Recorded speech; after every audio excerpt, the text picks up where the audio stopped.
Hay una sensación muy curiosa que a veces surge leyendo historia antigua. Una especie de déjà vu, ¿no? Como si esa historia ya la conociéramos.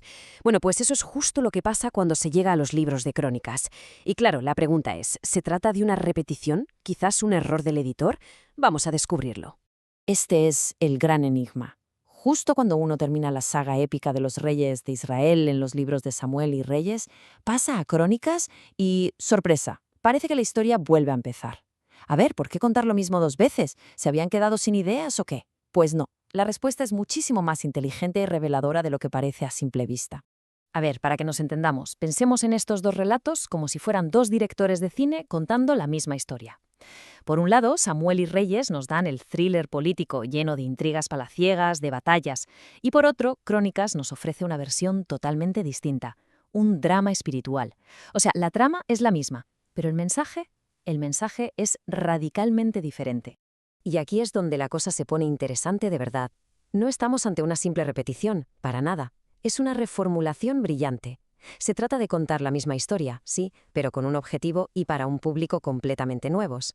Así que vamos a descubrir esa diferencia. Exacto. Crónicas no es un remake.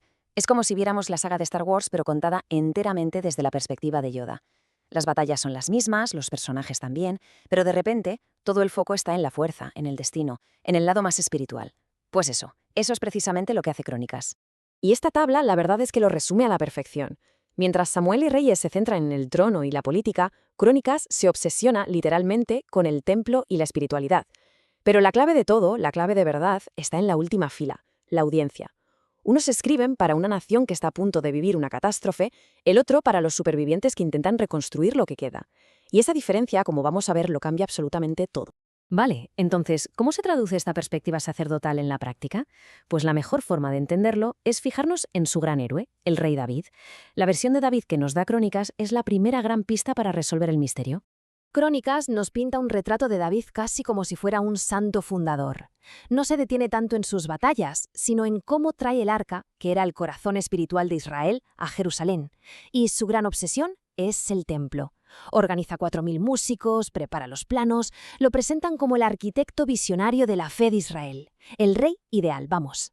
Pero lo más revelador de todo es lo que Crónicas deliberadamente omite. ¿Dónde está su catastrófico adulterio con Betsabé y las sangrientas rebeliones de sus hijos? Es que desaparecen. No porque el autor quiera engañar a nadie, que esa historia ya era de sobra conocida, sino porque su objetivo no es contar los fracasos de un hombre, sino construir un símbolo de esperanza para una nación que estaba rota. Y si David fue el arquitecto que solió con esa casa para Dios, su hijo Salomón fue el maestro de obras que la hizo realidad. Y aquí, la historia da un giro total. El protagonista ya no es tanto el rey, sino el edificio. El templo se convierte en el centro del universo. Mientras que el libro de Reyes se explaya en la sabiduría y la inmensa riqueza de Salomón, Crónicas concentra toda la atención en su mayor logro desde la perspectiva espiritual, la construcción de la casa de Dios. Para el cronista, ese es su legado más importante. Este es el momento cumbre de todo el libro. Hay que imaginar la escena. En plena inauguración del templo, la gloria de Dios desciende como una nube tan densa y poderosa que los sacerdotes tienen que salir, no pueden ni mantenerse en pie.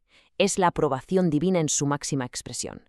La confirmación de que ese edificio no es solo piedra y oro, es el punto de encuentro entre el cielo y la tierra.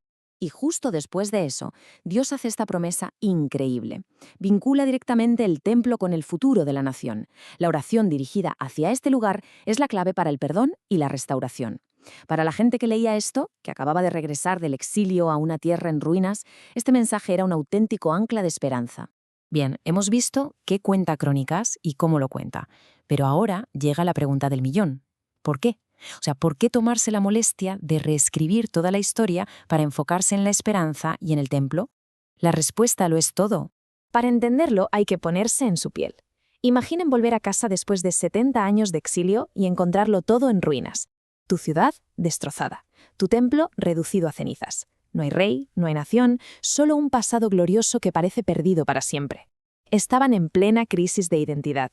Necesitaban desesperadamente que alguien les recordara quiénes eran y por qué su historia todavía importaba. Y es aquí donde Crónicas se convierte en una obra maestra de la esperanza. Sus objetivos son básicamente 3. Primero, revisar el pasado, pero no para recordarles sus fracasos, sino para reconectarles con las promesas hechas a David. Segundo, darles esperanza en el presente, para demostrarles que, a pesar de todo, Dios no había tirado la toalla con ellos. Y tercero, y muy importante, prepararles para el futuro, apuntando hacia un nuevo templo y un nuevo rey.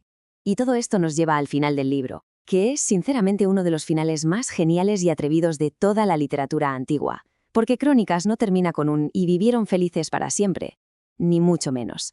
Termina con un cliffhanger en toda regla. Después de un resumen rapidísimo y muy doloroso de su historia, la división del reino, la conquista, la destrucción total, justo cuando todo parece perdido, ocurre lo impensable. De la nada, un rey extranjero, Ciro de Persia, emite un decreto que lo cambia absolutamente todo. Les permite volver a casa. Es fascinante pensar que, en el orden tradicional de la Biblia hebrea, Crónicas es el último libro. Esto significa que toda su historia no terminaba en el silencio del exilio, sino en el umbral de un nuevo comienzo, cargado de una anticipación brutal. Y así, con esa palabra, termina todo. Es que ni siquiera es una frase completa. Ciro da la orden, y el libro concluye con una invitación suspendida en el aire. Y suba. Es una llamada a la acción. El autor no está cerrando la historia, la está pasando a la siguiente generación, dejando esa pregunta en el aire para ellos y también para nosotros. ¿Y ahora qué? ¿Quién va a dar el siguiente paso para continuar esta historia?